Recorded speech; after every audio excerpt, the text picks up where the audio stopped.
بلوچستان میں گیس جیسی معدنیات ہونے کے باوجود بلوچستان بھر میں گیس ناپید ہو چکا ہے۔ اسی طرح بلوچستان میں ہیڈ کوارٹر شہر کی حیثیت رکھنے والا شہر ڈیرہ مراد جمالی گزشتہ کئی عرصے سے گیس جیسی سہولت سے محروم ہے۔ شہری دیہی علاقوں کی طرح لکڑیاں جلانے پہ مجبور ہو چکے ہیں، پر مہنگائی کے اس دور میں لکڑی کی قیمت 800 سے 1200 روپے میں فروخت ہو رہی ہے۔ غریب اور متوسط طبقے کے لوگ لکڑیاں خریدنے کے لیے بھی پریشان ہو چکے ہیں، جبکہ شہر میں گیس نہ ہونے کی وجہ سے ملازم طبقہ اور طلباء کو سخت مشکلات کا سامنا کرنا پڑتا ہے۔ مزید اس حوالے سے شہریوں نے وش نیوز سے بات چیت کرتے ہوئے کہا: ڈیرہ مراد جمالی بالخصوص سٹی میں تو بالکل گیس ہے نہیں۔ گیس والوں نے اب ایک لوڈ شیڈنگ پلان بنایا ہوا ہے جس سے عوام بالکل تکلیف میں ہے۔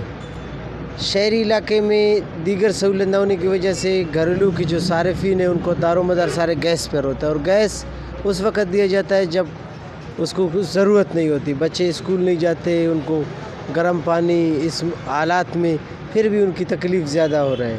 گیس جو کہ کمپنی ہے سوئی صدرنگ کمپنی نصیر آباد کو گیس مہیا نہیں کر رہے، اور اتنی چھوٹی آبادی کو نہیں کر رہے تو ہم کیا اندازہ لگا سکتے ہیں کہ ہمارے کیپٹل شہر کوئٹہ جیسے یا سبی جیسے شہروں میں اس کی کیا صورتحال ہو۔ شہریوں کا کہنا تھا کہ محکمہ سوئی سدرن گیس کمپنی لمیٹڈ شہریوں کو گیس فراہم کرنے میں مکمل طور پر ناکام ہو چکی ہے۔ گیس کے صدیوں پرانے پائپ لائنز ٹوٹ پھوٹ کا شکار ہو چکے ہیں، جس کی وجہ سے لائنوں میں اب گیس کے بجائے سیوریج اور واٹر سپلائی کا پانی گھروں میں آنے لگا۔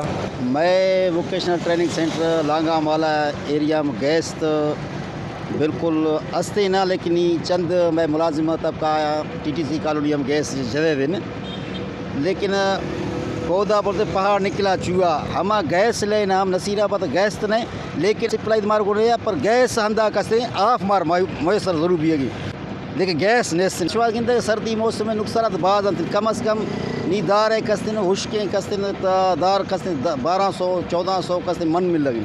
شہریوں نے ضلعی انتظامیہ اور محکمہ سوئی سدرن گیس کمپنی لمیٹڈ سے اپیل کرتے ہوئے کہا کہ شہر میں گیس کے بحالی کے لیے اقدامات اٹھا کر گیس کو بحال کیا جائے تاکہ شہریوں کی مشکلات کم ہو سکے۔ کیمرہ مین معشوق رند کے ساتھ ریاض بلوچ، وش نیوز، نصیر آباد۔